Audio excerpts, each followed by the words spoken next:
एक साक्षात्कारी ऋषि पत्नी आत्मकथा। पुष्पवन माँ।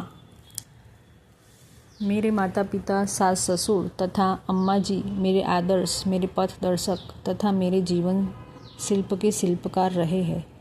जीवन के संघर्ष काल में अम्मा जी का साथ अनुपम तथा अतुलनीय था। ग्रंथमाला का प्रथम पुष्प मैं इन सभी के चरणों में समर्पित करती हूँ।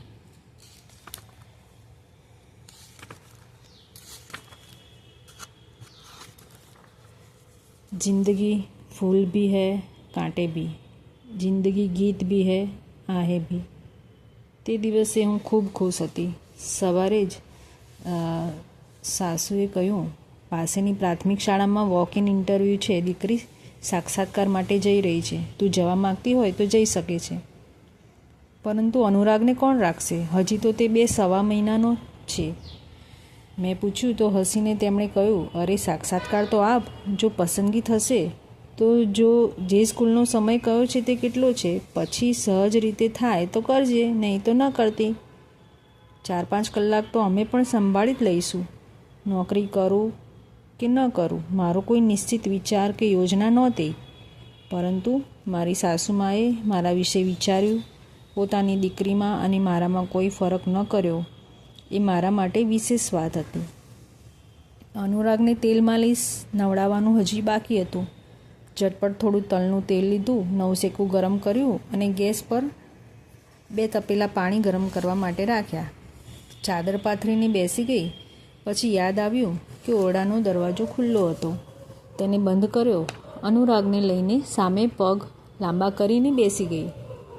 સીધા પગ પર અનુરાગને સુવડાવ્યો, તેના કપડાં ઉતાર્યા અને થોડા ગરમ તેલમાં હાથ આંગળીઓ નાખ્યો। થોડુંક તેલ પહેલાં ધરતી માતાને સમર્પિત કર્યું, પછી થોડું તેલ અનુરાગના માથાના તાળવા પર લગાવ્યું, થોડું કાનમાં, થોડું ખભા પર અને થોડું પગ પર। ઈશ્વરને યાદ કર્યા, માને યાદ કરી અને માલિશ શરૂ કર્યું। પગ, હાથ, છાતી, ખભા, કમરનું સરસ માલિશ કર્યું। પછી પલટાવીને પગ ઉપર વ્યવસ્થિત રાખ્યો। હવે પીઠ, ગરદન, કમર, કુલા તથા પગનું સારી પેઠે માલિશ કર્યું। ફરીથી પલટાવીને સીધો કરીને પગ પર સુવડાવ્યો। હવે કસરત કરવાની હતી। જમણો પગ ઉઠાવીને ડાબા ખભાને અડાડવો અને પછી ડાબા પગને જમણા ખભાથી અડાડવો, વારાફરતી 5 વખત। પછી બંને પગ સાથે ઉઠાવીને માથાને અડાડવા, સીધા કરવા, આ પણ 5 વખત। પછી બંને હાથ ખભાની સીધમાં પહોળા કરવા, પછી જમણો હાથ ડાબા ખભા તરફ અને ડાબો હાથ જમણા ખભા તરફ। આઈ કહેતી હતી, માલિશ કરવાથી લોહીનું પરિભ્રમણ સારું થાય છે। શિશુ આખો દિવસ એક જ રીતે પીઠભર સૂતું રહે છે, હાથ પગ હલાવે છે, તો માલિશથી તેની પીઠ, ખભા, કમર, હાથ પગને આરામ મળે છે, કસરતથી લચક બની રહે છે। ધન્યવાદ આઈ, ક્યારેક તે મારું આમ જ માલિશ કર્યું હશે, કસરત કરાવી, તેથી જ તો મજબૂત નિરોગી કાયા મને મળી। ધન્યવાદ આઈ, આપના એ વિશ્વાસ માટે પણ જે આપે મારી પર મૂક્યો। જ્યારે હું ફક્ત 12 વર્ષની હતી, એક રવિવારે મેં જીદ કરી કે છૂટકીની માલિશ હું જ કરીશ, હું જ નવડાવીશ। આપે એક કુશળ શિક્ષિકાની જેમ મારી પાસે બધું કરાવ્યું। નવડાવતી વખતે શિશુના કાનમાં પાણી ન જાય તેનું વિશેષ ધ્યાન રાખવાનું આપે જ શીખવાડ્યું। દર રવિવારે હું છૂટકીની માલિશ કરતી, નવડાવતી, ત્યારે આપ યાદ કરાવતા માલિશના સમયે શિશુના પગ પોતાના ઘૂંટણ તરફ તથા નવડાવતી વખતે શિશુનું માથું પોતાના 2 ઘૂંટણના વચ્ચેના સ્થાને આ એવી રીતે રાખો કે તે પલટાઈ ન જાય। જેમ આપે કહ્યું હતું, 1.25 વર્ષ સુધી અનુરાગનું માલિશ તથા દૂધ, હળદર, ચણાના લોટના ઉપટનથી તેને નવડાવીશ, જેથી ચહેરા, હાથ તથા પગ પર બિનજરૂરી વાળ ન ઉગે। અરે હું પણ કેવી યાદોમાં ખોવાઈ ગઈ। આજે તો મારા શિક્ષિકાના પદ માટે સાક્ષાત્કાર આપવા જવાનું છે, પરંતુ તે તેલના ટીપાને સાફ કરું જે ભૂમિ માતાને સમર્પિત કર્યું હતું। જલ્દી અનુરાગને નવડાવ્યો, સુતરાઉ સાડીથી લૂછીને પાવડર આંજણ લગાડ્યું, કપડાં પહેરાવ્યા, તેને દૂધ પીવડાવ્યું તો તે તો સૂઈ જ ગયો। ચાલો સારું છે, હવે 4-5 કલાક સૂઈ જશે। હું પણ નાહીને તૈયાર થઈ ગઈ અને નણંદ તથા હું સાક્ષાત્કાર માટે ગયા। જતાં જ અમે બેઉએ આવેદનપત્ર જમા કરાવ્યા અને ડિગ્રી તથા પરિણામ પત્રકની એક પ્રત પણ જમા કરાવી. પહેલાં મારી નણંદનો સાક્ષાત્કાર થયો. ઘણા સમય સુધી અન્ય લોકોને બોલાવ્યા, પરંતુ મારું નામ કદાચ છેલ્લે હતું. મેં નણંદને જવા માટે કહ્યું, કારણ કે ઘરમાં મા તથા સૌથી નાની નણંદ 14-15 વર્ષની જ હતા. ઘણા સમય પછી મારું નામ બોલાયું. સાક્ષાત્કાર તો સારો રહ્યો એવું તેમના સાક્ષાત્કાર લેનારના ચહેરા જોઈને લાગ્યું. તેમાંથી એક સજ્જનને તો હું કંઈક ઓળખતી હતી. તેઓ સ્કૂલના પ્રિન્સિપાલ હતા. ત્યારે મારી નાની નણંદને સારી સ્કૂલમાં દાખલ કરવાની હતી, પણ તેનું પરીક્ષાનું પરિણામ એટલું સારું નહોતું. મારા લગ્નને ત્યારે થોડા દિવસ જ થયા હતા. મેં વિચાર્યું, કોશિશ કરવામાં શું વાંધો છે. ત્યારે હું પાસેની સારી સ્કૂલમાં ગઈ હતી અને પ્રિન્સિપલને મળી હતી. તેમને પ્રભાવિત કરવાના વિચારથી તેમની સાથે અંગ્રેજીમાં વાતચીત કરી હતી. તે વખતે તેમણે મને મારા ભણતર વિશે અને નોકરી બાબતે પૂછ્યું હતું. ત્યારે મેં કહ્યું હતું, સર, હમણાં જ મારા લગ્ન થયા છે. હું નથી જાણતી મારા સાસુ સસરા મારું નોકરી કરવાનું પસંદ કરશે કે નહીં. જો આપ મારી નણંદને આપની સ્કૂલમાં પ્રવેશ આપશો તો હું પોતે તેના ભણતરનું ધ્યાન રાખીશ. ત્યાર પછી મેં તેના ભણતરનું ધ્યાન રાખ્યું હતું. તેનું પરીક્ષાનું પરિણામ પણ સારું આવ્યું હતું. જો કે મારા તે માટે લોઢાના ચણા ચાવવા પડ્યા હતા. સમજાવી પટાવીને, મનાવીને, ક્યારેક ખુશામત કરીને તો ક્યારેક લાલચ આપીને તેને ભણાવવું પડતું હતું. આઈએ કહ્યું હતું, નણંદોને ઢગલા મોઢે પ્રેમ આપજે, જેઓ પોતાની બહેનોને કરે છે, પરંતુ ભૂલમાં એ તેમને કડવા વેણ ન બોલતી. મોટી ભાભી મા સમાન હોય છે. તું મોટી અને એકમાત્ર વહુ બનીશ, તેથી ગુસ્સો પણ આવી જાય તો પ્રેમથી સમજાવજે. વિચારતા ક્યારેક ઘરે પહોંચી ખબર જ ન પડી. થોડાક જ દિવસોમાં મારો નિયુક્તિપત્ર મને મળ્યો. માએ કહ્યું, અનુરાગની ચિંતા ન કર, તે શાંત બાળક છે, હું સંભાળી લઈશ. સ્કૂલનો સમય હતો સવારના 11થી સાંજના 5 સુધી. હું જમવાનું બનાવીને જતી.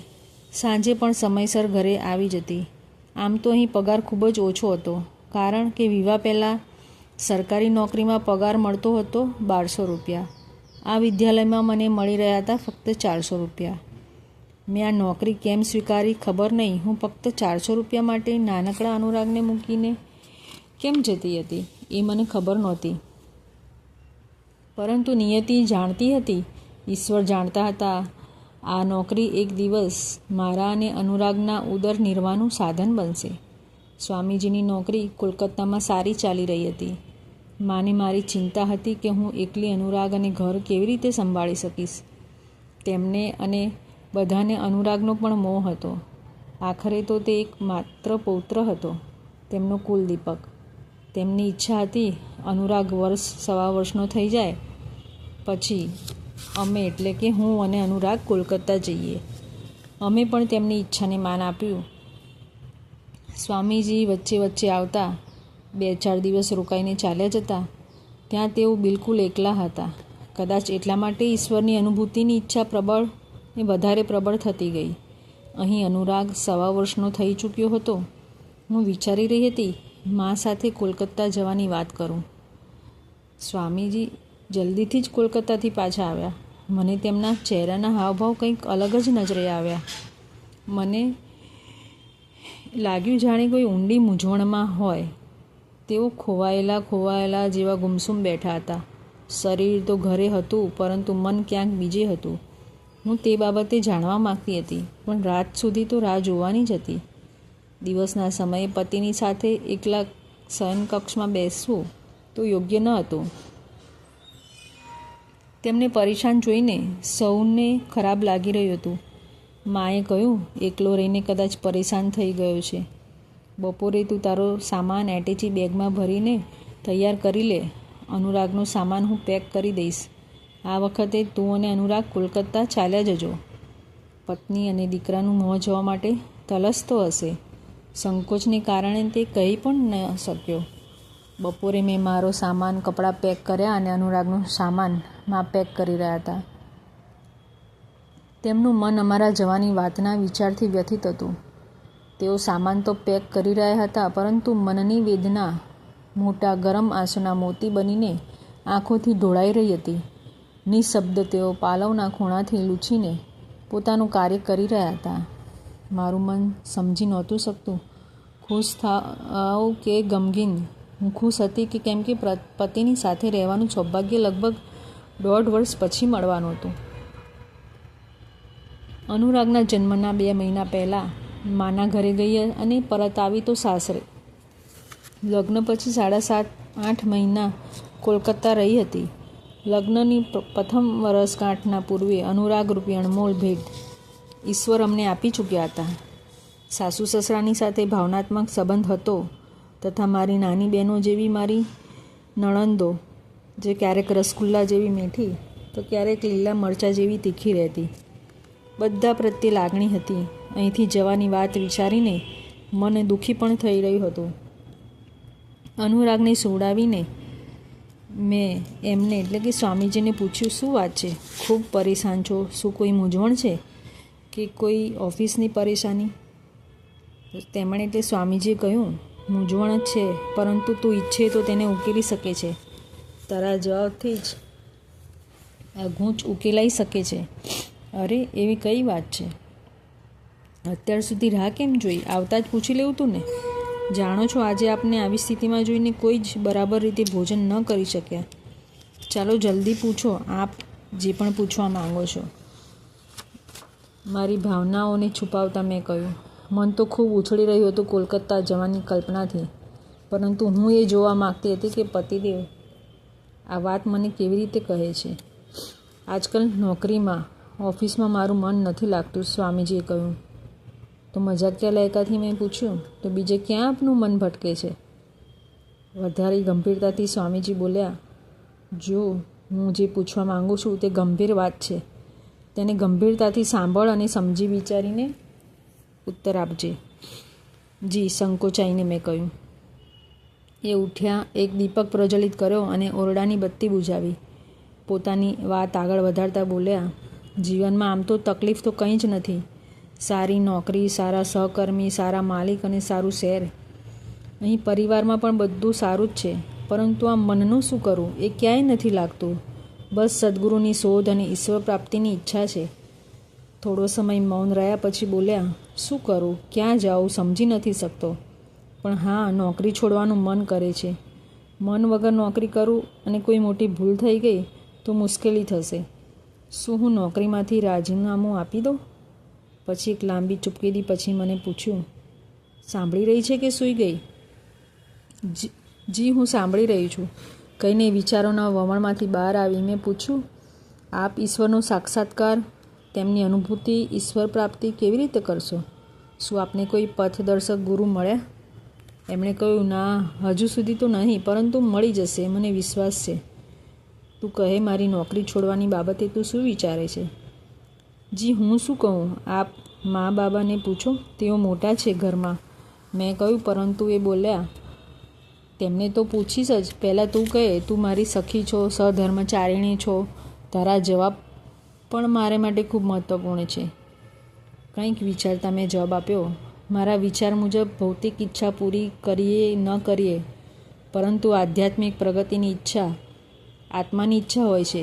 આત્માની ઈચ્છા અવશ્ય પૂરી કરવી જોઈએ. ચાલો, રાત બહુ થઈ ગઈ છે, સૂઈ જઈએ. અનુરાગ સરવળ્યો.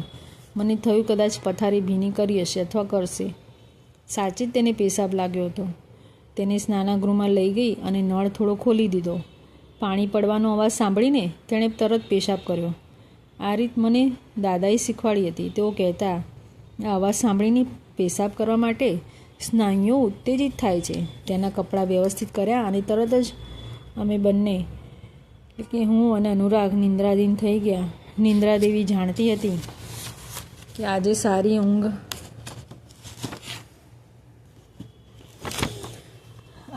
ઊંઘ થવી ખૂબ જરૂરી છે, કેમ કે કાલે સ્વામીજીનો એક નિર્ણય અમારા બધાની જિંદગીમાં ભૂકંપ લાવી દેશે. કાલની થનાર ઘટના અને ઉઠનાર વંટોળથી અજાણ અમે ત્રણેય મીઠી નિંદરમાં સૂઈ ગયા. સવારે નાસ્તો થઈ ગયો પછી સ્વામીજી, હું, મા અને બાબા બેઠા. થોડી સાધારણ વાતચીત થઈ. એમણે કહ્યું, આજકાલ નોકરીમાં કે કેમ પણ મારું મન નથી લાગતું. હું ઈશ્વરનો સાક્ષાત્કાર કરવા માગું છું. હું વિચારી રહ્યો છું કે નોકરી છોડી દઉં. પિતાજી એકદમ બેબાકડા થઈ ગયા. પિતા પુત્ર વચ્ચે લાંબી ચર્ચા ચાલી. મા બંનેને સમજાવવાનો પ્રયાસ કરી રહ્યા હતા, પરંતુ એક વિંધ્યાચલ પર્વતમાળાની જેમ તો બીજા અરવલ્લી પર્વતમાળાની જેમ અડગ અટલ હતા. બેઉ પોતાના સ્થાન પર સાચા હતા. એટલા માટે હું સૌને માત્ર સાંભળી રહી હતી. પિતાજી ઈચ્છતા હતા કે દીકરીઓ મોટી થઈ રહી છે, તેમના લગ્નમાં મદદ કરો. એમનું કહેવું હતું, મારી બચતના તમામ પૈસા લઈ લો, ઘણા છે, પરંતુ મને ન રોકશો. પિતાજી કહી રહ્યા હતા, અનુરાગ નાનો છે, અત્યારે ન જા. તો એમનું કહેવું હતું કે તે મોટો થશે તો કહીશું કે તેને પિતાના માર્ગદર્શનની વધારે જરૂર છે. પિતાજીની ચિંતા હતી, દીકરીના સાસરિયાને શું કહીશ. દીકરો વહુ બેટાને છોડીને સંન્યાસી થઈ ગયો. એમણે કહ્યું, હું ગૃહસ્થ છું અને રહીશ. હું ઈશ્વરની અનુભૂતિ પામવા ઈચ્છું છું. મહેરબાની કરીને મને ન રોકશો. મારી પત્નીએ મને સહર્ષ અનુભૂતિ આપી છે, હવે આપ પણ મને જવા દો. આ સાંભળતા જ સસરાજીએ ક્રોધથી મને જોઈ. મેં નજર ઝુકાવી લીધી. શું કરું? એક બાજુ પતિ તો બીજી બાજુ પિતા સમાન સસરાજી. હું કોનો પક્ષ લઉં?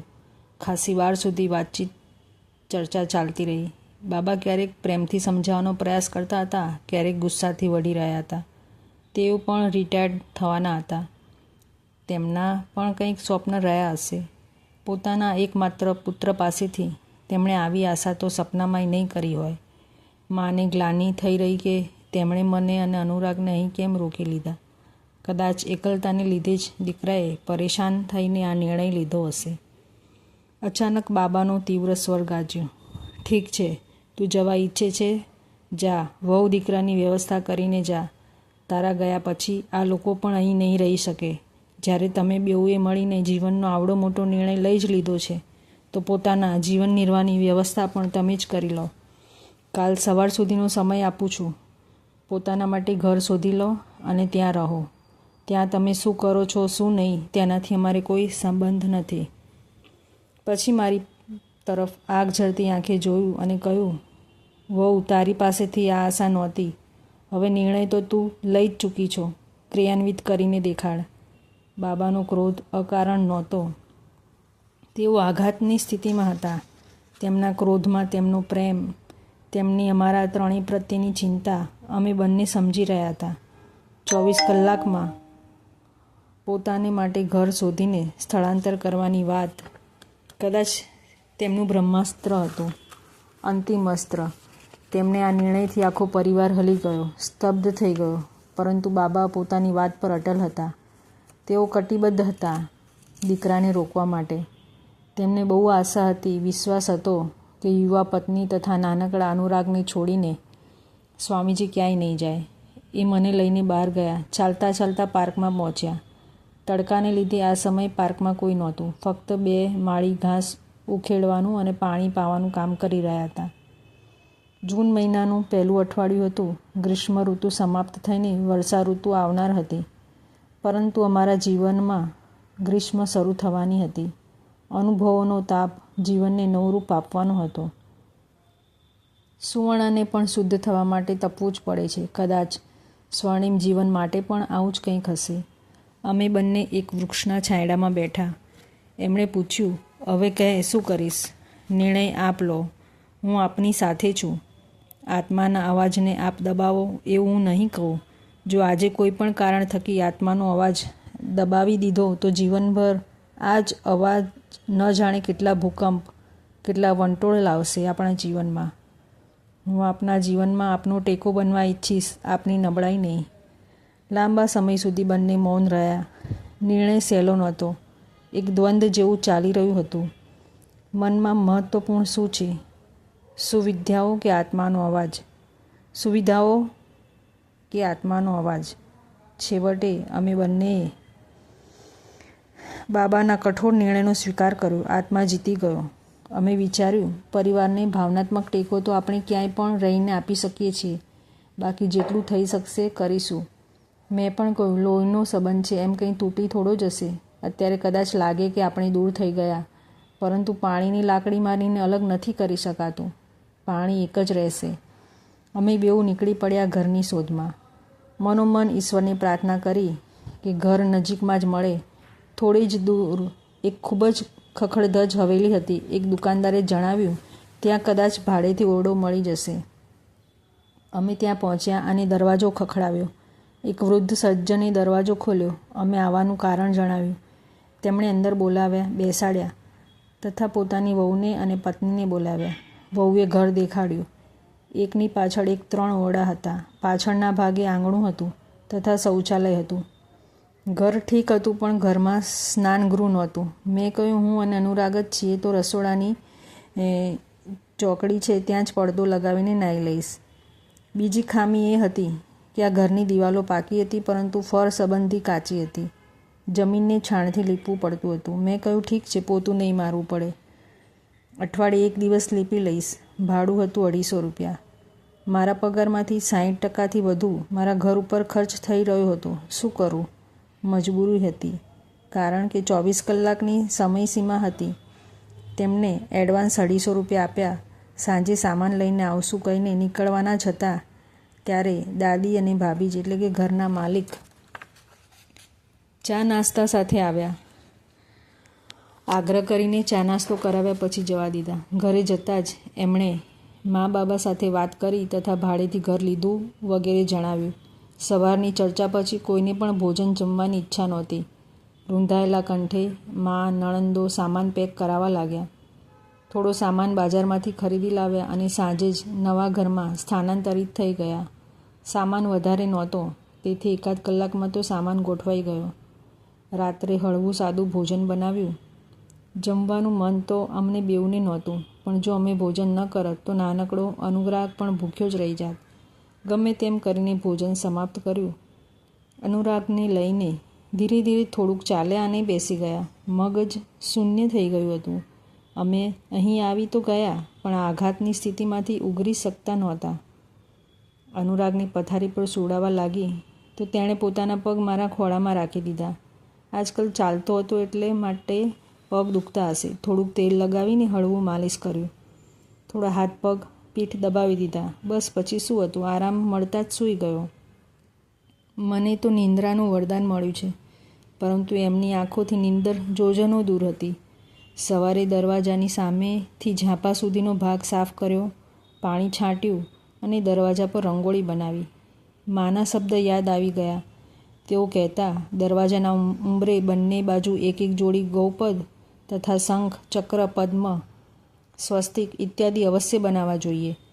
ગોપદ ગાયનું પ્રતીક ચિહ્ન છે, જેમાં 84 કરોડ દેવી દેવતાઓનો વાસ હોય છે તથા સુખ સમૃદ્ધિનું પ્રતીક છે. ઘર એક મંદિર હોય છે, તેથી દ્વાર પર શંખ, ચક્ર, પદ્મ તથા સ્વસ્તિક જેવા શુભ ચિહ્ન જરૂર હોવા જોઈએ. દ્વારની બહાર એક નાનકડી રંગોળી પણ બનાવવી જોઈએ. એ મનને પ્રસન્ન તો કરે જ છે, ગૃહિણીનો સુરુચિપૂર્ણ સ્વભાવ પણ દર્શાવે છે. જ્યાં સુધીમાં મેં રંગોળી પૂરી કરી, એમણે ચા બનાવી લીધી. ગઈકાલ કરતાં આજે ઘણું હળવું લાગી રહ્યું હતું. સવારે ઉષાકાળની રંગીન છટા, તાજી હવા અને એમના હાથની ચા, આ ત્રિવેણી સંગમે શરીરને નવચેતનથી પરિપૂર્ણ કર્યું. એમણે કહ્યું, કાલે જ હું કોલકાતા જઈશ. 2-4 દિવસોમાં ત્યાંની બધી કાગળની કાર્યવાહી પૂરી કરીને પાછો આવીશ. આવતી વખતે ત્યાંનો સામાન પણ લાવવાનો છે.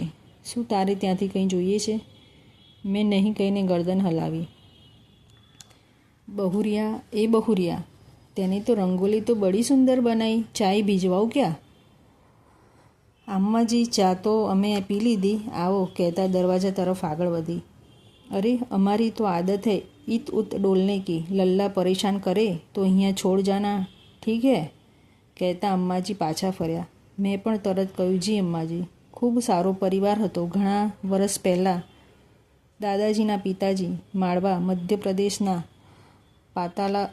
પાતાલપાની પાસેના કોઈ ગામથી આવીને અહીં વસ્યા હતા. ખૂબ પારંપરિક પરિવાર હતો. એ સૌની રહેણીકરણી, બોલચાલ, ખાણીપીણી બધું પારંપરિક માળવી.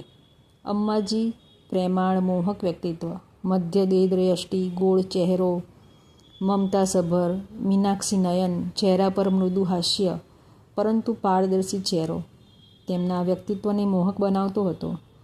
હાથ ભરીને બંગડીઓ, નાકમાં મોટેરી નથ, પગમાં મોટા ચાંદીના કડા, વીંછિયા. માળવી સંસ્કૃતિનું જીવંત ઉદાહરણ હતા તેઓ. જ્યારે વ્યક્તિ પોતાના મૂળ સ્થાનથી દૂર જાય છે, ત્યારે તે પોતાની સંસ્કૃતિને વધારે યત્નપૂર્વક સંભાળે છે. અમ્માજીનું પણ એવું જ હતું કદાચ. મને તેમની સાથે વાત કરવાનું સારું લાગતું હતું. ખૂબ જલ્દી મન હળી ગયું હતું. માળવામાં હું પણ રહી ચૂકી છું. બાળપણમાં દરેક સ્થાન પર એકને એક વાત ખૂબ સારી હોય છે, અવિસ્મરણીય હોય છે. સબે માલવા પ્રસિદ્ધ છે. સબ અર્થાત રાત્રિ. દિવસમાં મોસમ ગમે તેટલી ગરમ હોય, પરંતુ રાત ખૂબ સોહામણી હોય છે. અમ્માજીનું પિયર પણ માળવાનું જ હતું. તેઓ બડોદિયા ગામના હતા. જો કે બાળપણમાં હું ઉજ્જૈન, રતલામ, મહુ રહી ચૂકી છું. મને તેમની સાથે અને તેમને મારી સાથે વાતો કરવામાં ઘણી મજા આવતી હતી. તેમના ઘરે કંઈ પણ વિશેષ પકવાન બને ત્યારે મારા ઘરે તેઓ ચોક્કસપણે લઈ આવતા. એવું લાગતું જાણે અમારી વર્ષોથી ઓળખાણ પીછાણ રહી હોય. કોલકાતાથી હજી એ આવ્યા નહોતા. તેમને ગયે 3 દિવસ થયા હતા અને ઘર છોડ્યાને 5 દિવસ. મેં વિચાર્યું કેમ ન અનુરાગને દાદા દાદીની સાથે ફોઈઓની સાથે મેળવાવી લાવું. ઘરેથી નીકળતી વખતે જ્યારે માને પ્રણામ કર્યા ત્યારે 2 મોટા આંસુ પાંપણોમાં દબાવીને માથા પર હાથ મૂક્યો હતો. ગળું રૂંધાયેલું હતું. હોઠ કંઈ કહેવા માગતા હતા, પણ કદાચ શબ્દોની સાથે આંસુઓની નદી વહેવા લાગત. એટલા માટે નિઃશબ્દ આશીર્વાદ. બાબાની આંખોમાં ક્રોધ, પરંતુ ચહેરા પર વિષાદની રેખાઓ સ્પષ્ટ દેખાતી હતી. તેમના પણ મૌન આશીર્વાદ લઈને ઊભા થયા તો બંને નણંદોએ ચરણ સ્પર્શ કર્યા. તેમને હળવેથી ગળે વળગાડ્યા. મન થતું હતું નણંદના ખભા પર માથું રાખીને મન મૂકીને રડી લઉં, પણ આ સમયે રોવાનો અર્થ હતો સૌને કમજોર બનાવવા. આંસુ તથા ભાવનાઓને એમ જ છુપાવીને વિદાય થયા હતા અમે. પહેલા દિવસે તો આ ઘટનાને યાદ કરીને ખબર નહીં કેટલી વખત આંસુ વહાવ્યા હશે. પરંતુ અમ્માજીનો મમતાવાળું સ્વભાવે જીવનના ખાલીપણાને ઘણે અંશે ભરી દીધો હતો. અનુરાગને તૈયાર કર્યો ત્યારે યાદ આવ્યું, ખાલી હાથે કેવી રીતે જાઉં? તરત કડાઈ ગેસ પર મૂકી થોડું તેલ નાખ્યું, રાઈ હિંગનો વઘાર કરીને પરમલ નાખ્યા. પરમલ માળવી શબ્દ છે, જેનો અર્થ છે મમરા, ને મરાઠીમાં જેને ચુરમુરે કહે છે. થોડો મીઠો લીમડો પહેલાં જ નાખ્યો હતો કે જેથી કરકરો થઈ જાય. બાબાને મારા હાથના વઘારેલા મમરા પસંદ છે, કારણ કે યાદ રાખીને હું તેમના દાળિયા કે સિંગ નાખતી નહોતી. હકીકતમાં બાબાએ દાંતની તકલીફથી હેરાન થઈને બધા દાંત કઢાવી નાખ્યા હતા. તેમનાથી કડક ચીજો ચાવી નહોતી શકાતી. જ્યારે કોઈ વઘારેલા મમરા બનાવતા તેમાં સિંગ દાળિયા નાખી જ દેતા હતા. બાબાને ખાતા પહેલાં વીણી વીણીને સિંગ દાળિયા કાઢવા પડતા. હું યાદ રાખતી હતી, એટલા માટે તેમને મારા હાથના વઘારેલા મમરા પસંદ હતા. મમરા ઠંડા કરીને ડબ્બામાં ભર્યા. જૂના છાપાનું 4થા ભાગનું પાનું ફાડીને ડબ્બા પર રાખ્યું અને ડબ્બો બંધ કર્યો. આમ કરવાથી મમરામાં ભેજ નહીં લાગે. અનુરાગ અને ડબ્બાવાળી થેલી લઈને ઘર બંધ કર્યું. તાળું ન માર્યું. ઘરમાં ચોરવા લાયક હતું શું? કંઈ જ નહીં. અમ્માજીને જણાવ્યું કે હું ક્યાં જઈ રહી હતી તથા ક્યારે પાછી આવીશ. 10-15 મિનિટનો પગપાળા રસ્તો હતો. મનમાં વિચારોનો મેળો લાગ્યો હતો. ન જાણે કેવા કેવા વિચારો આવતા હતા. કોણ શું કહેશે? બાબા આવવા તો દેશે ને? વિચારતા વિચારતા ઘરે પહોંચી. એ જ જાણી પીછાણી રંગોળી અને બરાબર 9 વાગે ચાની મીઠી ખુશ્બુ. મેં ઘડિયાળ જોઈ. 9 વાગવામાં 2 મિનિટની વાર હતી. અનુરાગના મોજા કાઢ્યા અને ઘરમાં ઊભો કરી દીધો. તે આબ્બા આબ્બા કહેતો કહેતો બાબા તરફ દોડ્યો. બ્રેક વગરની ગાડીની જેમ સીધો બાબા સાથે ટકરાયો. એના પહેલાં કે તે પડી જાય બાબાએ તેને સંભાળ્યો. બોલ્યા, ઢાલને આગળ મોકલી દીધી, પોતે ક્યાં છુપાઈ ગયા? જી આવું છું કહેતા મેં ઘરમાં પ્રવેશ કર્યો. સ્નાનગૃહમાં જઈને હાથ પગ ધોયા અને આવીને મા બાબાને પ્રણામ કર્યા. અનુરાગના આવતા જ ઘરનું ભારેખમ વાતાવરણ ગાયબ થઈ ગયું. નણંદે ચાની પ્યાલી પકડાવી. હું નહીં નહીં કરતી જતી હતી, કેમ કે મને લાગ્યું કે કોઈ એકે ચા નહીં લીધી હોય. માએ કહ્યું, દરરોજ મારા હાથે તારે માટે 1 કપ ચા વધારે જ બની રહે છે. સારું થયું તું આવી ગઈ. સ્વામી તે ક્યાં છે? એટલે સ્વામીજી ક્યાં છે? જી કલકત્તા ગયા છે, મેં કહ્યું. બાબાના ચહેરા ઉપર થોડી ખુશી ઝળકી. બોલ્યા, ચાલો સારું થયું કામ પર પાછો ફર્યો. મન થતું હતું કે તેમની ખુશી સંતોષ જાળવી રાખવું, પણ શું કરું? સત્યને કેવી રીતે છુપાવવું? મેં કહ્યું, બાબા તેઓ તો રાજીનામું આપવા અને ત્યાં તેમનો જે પણ સામાન છે તે લેવા ગયા છે. બધા ચૂપચાપ ચા પીવા લાગ્યા. ચાની પ્યાલી ઉપાડીને હું અંદર જવા લાગી તો મા બાબાએ કહ્યું, તું થોભ, તે રાખી દેશે. નણંદ ટ્રે લઈને રસોડામાં ગઈ. મેં તેને ડબ્બો પણ પકડાવ્યો જે લઈને આવી હતી. બાબા, એમણે જે નિર્ણય લેવાનો હતો એ લઈ ચૂક્યા. હવે આપણે સૌએ તેનો સ્વીકાર કરીને પોતાનું મન મનાવી લેવું જોઈએ. સાચું કહું બાબા, તેમણે પોતાની જાતને બહુ રોકી. લગ્ન પછી પહેલી જ રાતે જ એમણે મને આ સંદર્ભમાં વાત કરી હતી. મારે આત્મજ્ઞાન પામવા માટે ક્યાંય જવું પડ્યું તો જવા દઈશ એવું પણ પૂછ્યું હતું. મારી વાત પૂરી પણ નહોતી થઈ ને વચ્ચે જ બાબા બોલ્યા, અને તે કહ્યું હશે, હા જાઓ, કંઈ વાંધો નહીં. મા બાબા છે જ, ચિંતા કરવાની કોઈ વાત નથી. નાલાયક સમજાતું નથી તેને કઈ જુવાન પત્નીને છોડીને જઈ રહ્યો છે. જિંદગીભર તો સાથ નહીં આપી શકે મા બાપ. અને સમાજને જોયો છે, માણસોના રૂપમાં કેવા કેવા વરુ છુપાયેલા હોય છે. મોટો જોયો આત્મજ્ઞાન પામવાવાળો થોડું રોકાઈને બોલ્યા, હવે તને અને અનુરાગને એકલા છોડીને નહીં જઈ શકે, કહેતા તેમના ચહેરા પર સંતોષનો ભાવ ઉપસ્યો. બપોરના ભોજન સુધી માએ રોકી લીધી અને બાબાએ સાંજ સુધી. તેઓ કહે, હજુ તડકો ઘણો છે, સાંજે જજે. બપોરે આમ જ નવું ઘર, અમ્માજી ભાભીજીના વિશે વાત કરી અને નવા ઘરે આવવાનું નોતરું પણ આપી દીધું. બીજા દિવસે મા બાબા નણંદો બધા આવ્યા. આવતા આવતા તાજું શાકભાજી લેતા આવ્યા. જમવા માટે અમ્માજીને પણ બોલાવી લીધા. આમ તો સૌને બોલાવ્યા હતા, પણ તેમનું ભોજન અડધું બની ચૂક્યું હતું. અમ્માજી બોલ્યા, કોઈ બાત નહીં બહુરિયા, ઇન્हें છોડો, હમ આવેંગે. લલ્લા, अनुराग के दादा दादी से बातचीत भी हो जाएगी. અમે આવીશું. અમ્માજીને મળીને મા બાપને પણ ધરપત થઈ. રાત્રે ઘણા નવા ઘરમાં જ રોકાઈ ગયા. આમ તો ગાદલા 2 જ હતા, તેથી મા બાબા અને અનુરાગ ગાદી પર સૂઈ ગયા તથા હું અને બંને નણંદો ફર્શ પર ચાદર પાથરીને સૂઈ ગયા. કાચી ફર્શ પર ચાદર પાથરીને સૂવાનો આનંદ જ કંઈક જુદો હતો. સવારે 4 વાગે મા અને 4:30 વાગ્યા સુધીમાં હું નાહી ચૂકી હતી. બાકી બધા સૂઈ રહ્યા હતા. કદાચ બાબા આંખો મીચીને પડ્યા હતા. આમ તો જાગતા જ હતા. માએ મને પૂછ્યું, સ્કૂલ ક્યારથી શરૂ થઈ રહી છે? જી 2 દિવસ પછી, વિચારતા મેં કહ્યું. તેઓ બોલ્યા, તો અનુરાગ? ત્યારે બાબા રસોડામાં આવીને બોલ્યા, અનુરાગને સંભાળવાની વ્યવસ્થા જાતે જ કરી લેજો. ચૂપચાપ માએ ચા બનાવી. અમે સૌએ ચા પીધી અને સવારમાં જ તે લોકો જતા રહ્યા. બાબાએ તો જાણે અસહયોગ આંદોલન છેડ્યું હતું દીકરાના નિર્ણયના વિરોધમાં. સામ દામ દંડ ભેદ તમામ નીતિઓ અપનાવીને તેઓ પોતાના દીકરાને સ્વયંના નિર્ણય પર પૂર્ણ વિચાર કરવા માટે પ્રેરિત કરવા માગતા હતા. સ્કૂલ 2 દિવસ પછી શરૂ થવાની હતી. એ ક્યારે આવશે નક્કી તો નહોતું, પણ કહીને તો ગયા હતા કે જલ્દી જ આવી જશે. આવ્યા પછી પણ તેઓ કેટલાક દિવસ રોકાશે હું નહોતી જાણતી. હવે અનુરાગની વ્યવસ્થા ક્યાં કરું? એ માટે કેટલા રૂપિયા ખર્ચ થશે? ઘર કેમ ચાલશે? પછી વિચારોની આંધી ચડી. ત્યારે અચાનક બાળપણની ઘટના યાદ આવી ગઈ. બાળપણમાં કદાચ મારી ઉંમર 4-5 વર્ષની રહી હશે ત્યારે કોઈ સજ્જન આવ્યા હતા. તેમણે જેવું મારું કપાળ જોયું, બોલ્યા, ડૉક્ટર સાહેબ, આપની દીકરી જ્યાં જશે રાજ કરશે. સાક્ષાત મહાલક્ષ્મીનું રૂપ ધરીને આવી છે આપના ઘરે. એના આવવાથી સુખ વૈભવની કેટલી ઘણી વૃદ્ધિ થઈ હશે આપના જીવનમાં. પિતાજી હા કહીને ગરદન હલાવી. પોતાની વાત પૂરી કરીને સજ્જને કહ્યું હતું, આને આપ ગરીબ ભિખારીના ઘરે પણ આપશો તો આના કારણે તે રાજસુખ ભોગવશે. આ યાદે મનમાં ચડેલી વિચારોની આંધીને શાંત કરી. મનમાં વિશ્વાસ હતો, ઈશ્વરે મારે માટે વ્યવસ્થા કરી જ રાખી છે. યોગ્ય સમય આવે વ્યવસ્થા ક્યાં છે, કેવી છે, ખબર પડી જશે. આજે કે કાલે મારે ઘર લીપવાનું હતું. વિચાર્યું થોડીવાર પછી ભાભીજી સાથે વાત કરી લઈશ.